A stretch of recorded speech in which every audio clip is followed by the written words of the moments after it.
మనీషా గారు నమస్కారం అండి. నమస్తే శ్రీలక్ష్మి గారు. మనీషా గారు, మనం షట్చక్రాల గురించి వివరించుకుంటున్నాం కదండి. మూలాధార చక్రము, స్వాదిష్టాన చక్రము, మణిపూరక చక్రము, అనాహత చక్రము, విశుద్ధ చక్రము, ఆజ్ఞా చక్రము. తర్వాత ఏ చక్రం గురించి వివరిస్తారండి? ఇది 7వ చక్రం అండి, ఆఖరిదన్నమాట. సహస్రార చక్రం అంటారు దీన్ని. అయితే ఇది ఎక్కడ ఉంటుంది అంటే బ్రహ్మరంధ్రానికి పైన, మస్తిష్కం పైన బ్రహ్మరంధ్రానికి అధోముఖముగా నడినెత్తిలో సహస్ర దళాలతో వికసించి ఉన్న పద్మం ఉంటుంది ఇది. అంటే ఇప్పుడు బ్రహ్మరంధ్రానికి కొంచెం పైన అది పద్మం అలా ఉంటుంది, ముకుళిత ఆకారంలోనే ఉంటుంది. తర్వాత మనం ఇవన్నీ చక్రాలు జాగృతం అయితే అది వికసిస్తూ ఉంటుంది. తర్వాత చూడండి, చిన్నపిల్లలు పుట్టినప్పుడు ఇక్కడ మాడు పూడుకోలేదు అంటారు, మెత్తగా ఉంటుంది. మెత్తగా ఉంటుంది. ఆ మాడుకి వెనక భాగంలో ఉంటుంది అంటారు. వెనక కాదు, అక్కడే కొంచెం పైన పైన అన్నమాట. అయితే కింద కూడా ఉంటుంది దీనికి, నడినెత్తికి కొంచెం కింద నుంచి పై దాకా. అది ఎలా అంటే పూర్తి పైన కాదు, మొత్త కింద కాదు, అది అక్కడి నుంచి అక్కడికి మాడు భాగం నుంచి పైకి వస్తున్నట్టుగా అన్నమాట. అక్కడ ముడుచుకునే ఉంటుంది. ఈ చక్రాలన్నీ జాగృతమయ్యి కుండలిని శక్తి ఆ కులపథం నుంచి అక్కడికి చేరుకున్నప్పుడు అది వికసిస్తుంది. అలా అన్నమాట ఇది సహస్రార చక్రం. అయితే దీని బీజ మంత్రం ఏంటంటేనండి, క్రౌం లేక రామ్ ఉంటుంది, ఓం కూడా ఉంటుంది అనమాట. ఓం కూడా అక్షరం, అది ఓం అన్నమాట. అది ఈ చక్రం ఊదావర్ణంలో ఉన్నట్టుగా, ఊదావర్ణం తెలుసు కదా, అలా ఉన్నట్టుగా కనిపిస్తుంది, కానీ పలు వర్ణాలు కలిసిన వర్ణం అది. అయితే ఇంద్రధనుస్సులాగా అన్ని వర్ణాలు కలిసినది ఇది. సంబంధిత గ్రహం సూర్యుడండి. సూర్యుడు సత్యలోకానికి ప్రతీకగా చెప్పబడ్డది ఇది. ఆజ్ఞా చక్రానికి పైన కపాలంలో సహస్రార చక్రం మొదలయ్యి పైకి ఉంటుంది. అదే ఇందాక చెప్పాను కదా.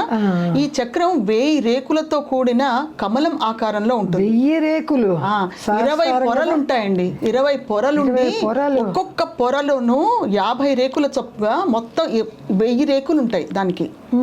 దీని పరమాత్మ స్థానం అంటారట. ఏకాగ్రతతో మనసు నిలిపి వింటే ఈ చక్రంలో ఓంకారం ధ్వనిస్తూ ఉంటుంది. అది వినబడడం అంత సాధ్యం కాదండి, సామాన్య మానవులకైతే కష్టం. కానీ యోగులకి, వారికి అది ఓంకారం అక్కడ ప్రతిధ్వనిస్తూ ఉంటుంది, వారికి వినిపిస్తూ ఉంటుంది. ఈ చక్రానికి ఫలం ముక్తి. చక్రాన్ని ఉత్తేజితం చేయగలిగిన వారెవరైనా కూడా ఈ చరాచర సృష్టి పైన ఆధిక్యతని కనబరుస్తారట. ఇది గనక శక్తివంతంగా ఉంటేనండి ఆ సాధకుడికి నాయకత్వ లక్షణాలు ఉంటాయి. అందరినీ ఆకట్టుకునే ఆకర్షణీయమైన శక్తి, సునిశితమైన చూపులు, విశాలమైన నుదురు, ఎందులోనూ ఓటమిని పొందని మాట పడని తత్వం, విభిన్నమైన ఆలోచన విధంతో విజయాన్ని సాధించే కార్యదక్షత ఉంటాయి. విజయాన్ని సాధించే శక్తి ఉంటుందన్నమాట. సహస్రార చక్రంలో గనక శక్తి జాగృతం అయితేట మానవుడు పరమానంద స్థితికి చేరుకుంటాడు. ఆనందమైన స్థితి అండి. నేను చెప్పానా మీకు, మన పంచకోశాలలో ఆనందమయ కోశం సహస్రార చక్రానికి సంబంధితమైన అన్నారు. పరమానంద స్థితికి చేరుకుంటాడు. సహస్రార చక్రం శక్తిహీనంగా మారితేనండి విచారం, దిగులు, నిరాశ, నిస్పృహ వంటి భావనలు కలుగుతాయి. ఆత్మహత్య చేసుకునే భావన కలుగుతుంది. మానసికంగా వాళ్ళు బలహీనమైపోయి ఆత్మహత్య యత్నానికి సంబంధించిన భావాలు వస్తాయట వాళ్ళకి. ఈ చక్రం శక్తివంతంగా లేకపోతే మిగిలిన షట్చక్రాలు బలహీనమైపోతాయి. అన్ని చక్రాలు బలహీనమైపోతాయి. అంటే అది అంత బలహీనం అయిపోతే, ఒకవేళ మామూలుగా అయితే అంత బలహీనపడదు, గబుక్కున శక్తివంతం కూడా అయిపోదు. అదలా ఉంటుంది మామూలుగా. చక్రాలన్నీ శక్తివంతం అయితే అది శక్తివంతం అవుతుంది. కానీ అది ఒకవేళ గనక బలహీనం అయిపోతే గనక, అంటే ఆత్మహత్య ప్రయత్నం దాకా వెళ్ళిపోయిన వ్యక్తి గనక ఉంటే, అంత నిరాశ నిస్పృహలు వాళ్ళకి కలిగితే కనుక మిగిలిన షట్చక్రాలు కూడా బలహీనంగా ఉంటాయి అలాంటి వాళ్ళకి అన్నమాట. అది పరిస్థితి. భూత వర్తమానాల్లోకి పయనిస్తూ అలసిపోతుంటారట వాళ్ళు. గతం ఇలా అయింది, నేను ఆ తప్పులు చేశాను, ఈ తప్పు అలా జరిగింది, ఇలా జరిగింది, వాళ్ళు ఏదో నన్ను అన్నారు, ఇవే ఆలోచనలు వాళ్ళకి.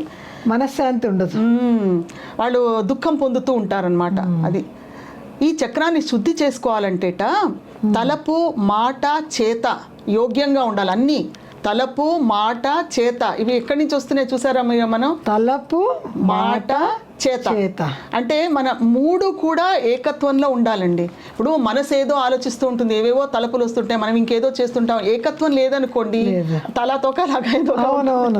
అలా కాదు, తలాతోకలేని మాటలు మాట్లాడుతున్నావు ఏంటి అంటారు సహజంగా. అదే. సో ఇవన్నీ కూడా యోగ్యంగా ఉండాలి. విశ్వాసం కలిగి ఉండాలి. సెల్ఫ్ కాన్ఫిడెన్స్ అంటారు చూసారా, ఆత్మవిశ్వాసం కలిగి ఉండాలి, స్థితప్రజ్ఞత కలిగి ఉండాలి.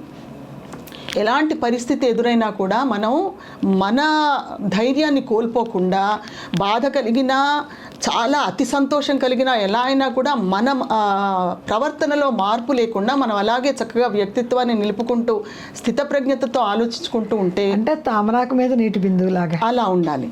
అలా గనక అయితే గనక చక్కగా దీన్ని శక్తివంతం చేసుకోవచ్చండి ఈ చక్రాన్ని. ఈ చక్రానికి యోగిని శక్తి యాకిన్యాంబ, యాకిని దేవ్ అనమాట. ఈవిడకి శక్తి దేవతలు ఎవరు చెప్పనా, అకారం నుంచి క్షకారం వరకు అందరు దేవతలు ఈవిడ్ని సేవిస్తారట, యాకిన్యాంబని. అందరు శక్తి దేవతలు కూడా అకారాది క్షకారాంత వర్ణమాల యోగిని గణం చేత ఈవిడ సేవింపబడుతుంది. విశ్వంలోని సకల వర్ణాలు, రంగులు, అక్షరాలు, విద్యలు, ధ్వనులు అన్ని బీజాక్షరంలో కలదు ఈవిడ.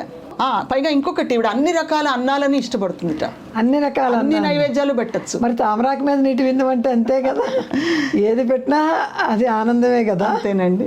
లలితా సహస్రనామ స్తోత్రంలో 528 నుండి 533 వరకు ఆ నామాలు ఈవిడ గురించి వివరిస్తాయి. సహస్రదళ పద్మస్థ, సర్వవర్ణోపశోభిత, సర్వాయుధర, శుక్ల సంస్థిత, సర్వతోముఖ, సర్వోదన ప్రీతచిత్త, యాకిన్యంబ స్వరూపిణి అదనమాట. 1000 దళములు కలిగిన కమలమునందు నివసించినది, అనేక వర్ణములతో శోభిల్లున్నది, అనేక ఆయుధములు ధరించినది, శుక్ల ధాతువును, ఆ సప్తధాతులలో శుక్ల ధాతువును ఆశ్రయించినది, అనేక ముఖములు కలది, అన్ని రకములైన అన్నములు ఇష్టముగా స్వీకరించినది అయినటువంటి దేవి యాకిన్యంబ. ఆనంద లహరిలోనండి ఈ చక్రం గురించిన శ్లోకం విడిగా లేదు. అయితే అన్ని చక్రాల గురించిన శ్లోకం ఒకటి ఉంది, అది 9వ శ్లోకం అనుకుంటాను. మనస్త్వం వ్యోమత్వం మరుదసి మరుత్ సారథి రసి త్వం ఆపః త్వం భూమి త్వై పరిణతాయాం నహి పరం త్వమేవ స్వాత్మానం పరిణమయితుం విశ్వపుష చిదానందాకారం శివయువతి భావేన బిభృషే. ఇదొక శ్లోకం ఉంది ఆనందలహరిలో. ఏం చెప్తున్నారంటేనండి, ఓ శివయువతి, ఆజ్ఞాచక్రమందున్న, ఓ శివయువతి అంటే శివుడి భార్య, శివయువతి అన్నాడు అక్కడ. శివయువతి అనే పదమే వాడాడు శ్లోకంలో ఆవిడ గురించి, శక్తి దేవత గురించి. ఆజ్ఞాచక్రమందున్న మనస్తత్వము నీవే, విశుద్ధ చక్రమందున్న ఆకాశతత్వము నీవే, అనాహత చక్రమందున్న వాయుతత్వము నీవే, స్వాదిష్టాన చక్రమందు నీవే ఉన్నావు, మణిపూరక చక్రమందు నీవే ఉన్నావు, మూలాధార చక్రమందున పృథ్వీతత్వము నీవే, నీకంటే వేరైనదేది కొంచెమును లేదు. నీవే నీ స్వస్వరూపమును ప్రపంచ రూపముగా తాదాత్మ్యముతో పరిణమింపజేయుటకు గాను చిదానందాకర శివతత్వమైన బ్రహ్మస్వరూపమగు ఆనంద భైరవుని స్వరూపమును ధరించుచున్నావు. ఇక్కడ ఏంటంటేనండి, ఆవిడే అన్ని చక్రాలలో, అన్ని రూపాలలో, మనం వేరే వేరే పేర్లు చెప్పుకున్నాం, దేవతల పేర్లు ఉన్నదల్లా ఆవిడే అన్ని రూపాలలో ఉందిట. ఆవిడే మళ్ళా ఆ కుండలిని శక్తి వెళ్ళినప్పుడు కులపదం ద్వారా సదాశివుడిని కలుస్తోంది కదా అక్కడ. దీనికి అన్నట్టు ఆ దేవుడు ఎవరు, అధిష్టాన దేవత ఎవరంటే సదాశివుడు అండి, సాక్షాత్తు సదాశివుడు. ఆవిడ కుండలిని శక్తి రూపంలో ఉంది కదా. ఆ కుండలిని శక్తి మన చక్రాలన్నీ జాగృతం చేసుకుంటే ఆ కుండలిని శక్తి జాగృతమై ఆవిడ బయలుదేరి కులపదం ద్వారా అన్ని చక్రాల ద్వారా వెళ్తూ సహస్రార చక్రానికి వెళ్ళి అక్కడ ఉన్న సాక్షాత్తు సదాశివుణ్ణి కలుస్తుంది. సదాశివుని కలుస్తుంది, చక్రాలని కూడగట్టుకొని వెళ్తుందన్నమాట అమ్మ. ఆవిడ అక్కడికి చేరినప్పుడు ఆ కమలం విచ్చుకుంటుందండి. ఆ విచ్చుకున్నప్పుడు ఇంకేముంది, చక్కగా కాస్మిక్ ఎనర్జీ అంతా శరీరంలోకి ప్రవహిస్తుంది కదా, వస్తుంది కదా. అది ఆనందమయం అన్నమాట. అప్పుడు మనకి ముక్తి కలగడమైనా, ఆత్మజ్ఞానం అవ్వడమైనా, మనకి పూర్తి, ఇప్పుడు నీవెవరో తెలుసుకో అంటుంటారు చూసారా, ఆ ఆత్మజ్ఞానం అవుతుంది, పరిపూర్ణం అన్నమాట మొత్తం అది.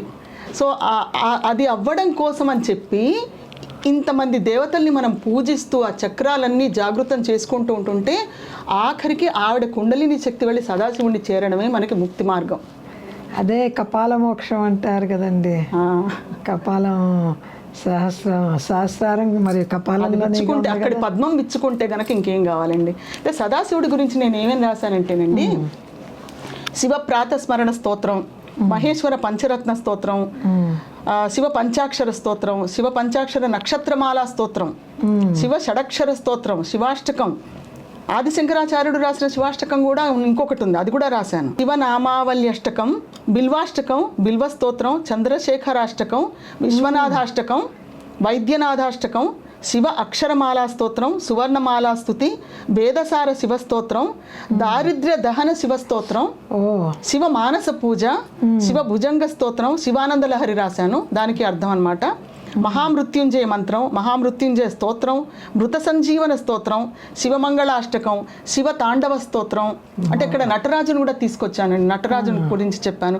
శివలింగం దాని గురించి వివరించి, శివలింగం ఏంటి అదంతా చెప్పి లింగాష్టకం రాశాను. పంచభూత లింగ రూపాలు ఉన్నాయి, వాటి శ్లోకాలు దొరికాయి. పంచరామాములు, పంచరామాలు తెలుసు కదా ఆంధ్రప్రదేశ్, వాటి గురించి రాశాను. ద్వాదశ జ్యోతిర్లింగాలు, ఆ స్తోత్రాలు రాశాను. దక్షిణామూర్తిని వివరించాను ఇక్కడ, దక్షిణామూర్తి స్తోత్రం, దక్షిణామూర్తి వర్ణమాల స్తోత్రం, దక్షిణామూర్తి అష్టకం. తర్వాత ఉమామహేశ్వరుడు అని చెప్పి శివపార్వతి శ్లోకాలు, ఉమామహేశ్వర స్తోత్రం రాశాను.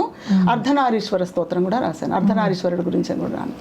ఇలా శివుడికి పూజ చేసుకుంటూ ఉంటుంటే కనుక సహస్రార చక్రం బలోపేతం అవుతుందండి. సహస్రార చక్రం చక్కగాను శివుడిని ధ్యానిస్తూ శివ స్తోత్రాలన్నీ చదువుకుంటూ, ఏదైనా ఒకటి రెండు చదివినా చెప్పారు కదండి, శివ పంచాక్షరి అందరికీ సహజంగా వచ్చిన స్తోత్రమే, అసలు ఇబ్బందే లేదు. ఇంకా కొంచెం శివానంద లహరి ఇవన్నీ కూడా ప్రాక్టీస్ చేస్తే వచ్చేస్తాయి. బ్రహ్మమురారి అది కూడా లింగాష్టకం కూడా అందరూ చదువుతూనే ఉంటారు. చాలా ఉన్నాయండి మనం చాలా. అమ్మో మీరు చాలా చెప్పారు, చాలా రాశారు, దానికి వివరణ కూడా చాలా రాశానని చెప్తున్నారు. వీటిలో ఏది చదువుకున్నా కూడా మంచిదేనండి మనకి, అది సహస్రారం జాగృతం అవుతుంది. చాలా సంతోషం అండి. షట్చక్రాల గురించి సంపూర్ణంగా వివరించారు, మాకు చాలా అర్థమయ్యేట్టుగా చెప్పారు. లలితా సహస్రనామం చదువుతుంటే ఆ చక్రం అలా గుర్తుకు వచ్చేసేట్టుగా చెప్పారు.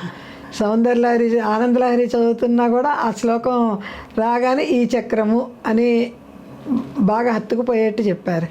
చాలా సంతోషం అండి. శ్రీమాత్రే ధన్యవాదాలు. శ్రీమాత్రే నమః.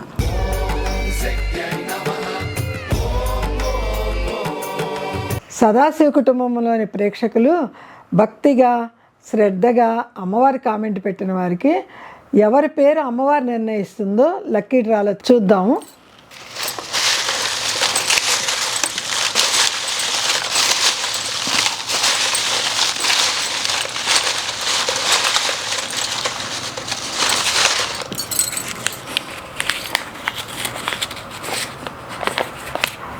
పులి హిమబిందు కృష్ణలంక. కంగ్రాచులేషన్స్ హిమబిందు గారు, మీకు లక్కీ డ్రాలో అమ్మవారి పుస్తకము మీ ఇంటికి అమ్మవారి రూపేణా వస్తుంది. మీరు భక్తి శ్రద్ధతో ఒక చిన్న వీడియో చేసి తెలుగు క్యాపిటల్ భక్తి టీవీ వారు పంపించారు అని మాకు పంపించండి.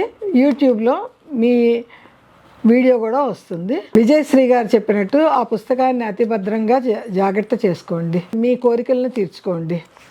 శ్రీమాత్రే నమః.